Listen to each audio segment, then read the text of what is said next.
আজকে খাবো নতুন আলুর দম আর লুচি। আলুর দম বানানোর জন্য আমি চলে এসেছি মনোজিৎদের জমিতে ছোট ছোট আলু নিতে। এই সাইজের আলু দিয়ে আলুর দম করতে খুব ভালো হয়। এ কটাতেই হয়ে যাবে আজকে। এখন যাওয়া যাক বাড়ির দিকে। নতুন আলুর খোসাটা ছাড়াতে হবে না, ভালো করে একটু ধুয়ে নিলেই হয়ে যাবে। আলু সিদ্ধটা চাপিয়ে দিয়ে আমি মশলাগুলো করে নেব।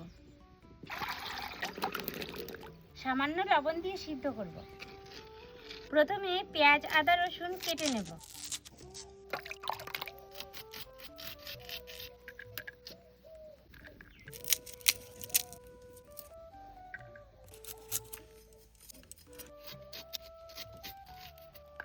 মিক্সারে আদা রসুন আর একটু পেঁয়াজ পেস্ট করে নেব।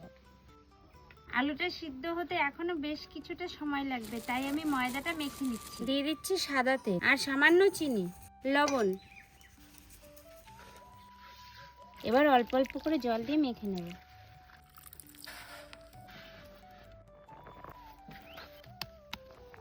আলুটা সিদ্ধ হয়ে গেছে, এখন নামিয়ে নিচ্ছি।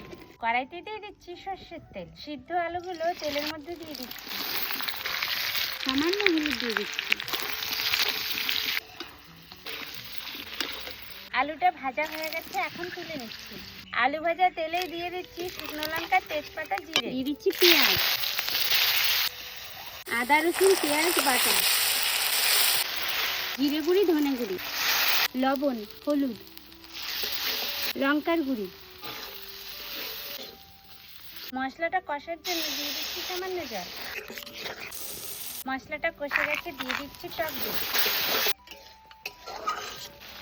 মশলাটা খুব সুন্দর কষে গেছে, এখন দিয়ে দিচ্ছি আলু। এখন দিয়ে দিচ্ছি মশলা ধোয়া জল। আলুর দমটা হতে হতে আমি এদিকে লেচিগুলো কেটে নিই। এবার দিয়ে দিচ্ছি 1 চামচ ভাজা গুঁড়ি মশলা, গরম মশলা। আলুর দম হয়ে গেছে, এখন নামিয়ে নেব। লুচি ভাজার জন্য কড়াইতে দিয়ে দিচ্ছি সাদা তেল। এবার লুচিগুলো বেলে নেব।